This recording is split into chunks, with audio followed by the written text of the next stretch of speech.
it is Alicia Connor with my church vlog journey. And this last Sunday, yesterday, I went to Church 316 in Forsyth, Missouri with a couple of close friends of mine, and it was awesome. So one thing that was interesting at the beginning of the service is right after the first song was sang, I received a distracting message on my phone. I was like, what in the world? The pastor stands up and starts talking to the congregation and tells everybody that God deserves our attention, our full attention, and to stop doing whatever we're doing and just focus on what we're there to do, which is to worship God. And so I thought that was awesome. And then there was two songs that I was really hoping that they would sing that I played on the way to church that day, and they did. One of them was Reckless Love. And then in the middle of the service, I thought it was interesting because he talked about how last Sunday he felt God tell him that he needed to change the sermon that he was going to preach to the audience.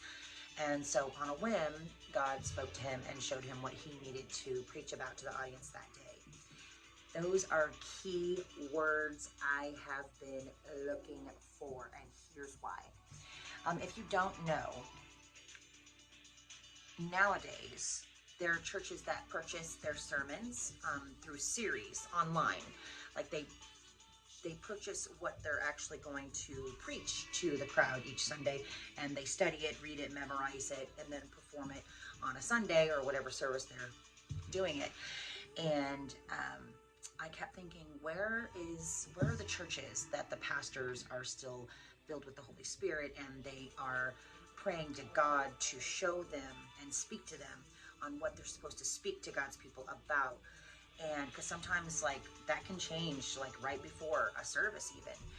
And so I thought that was pretty cool that he's connected like that, because not everybody is. And anyways, Church 316 in Forsyth, Missouri was incredible. It was super neat. And actually there were a couple of things that stood out to me that he said that we needed to have in order to please God or take God's breath away. And that's one, to have love.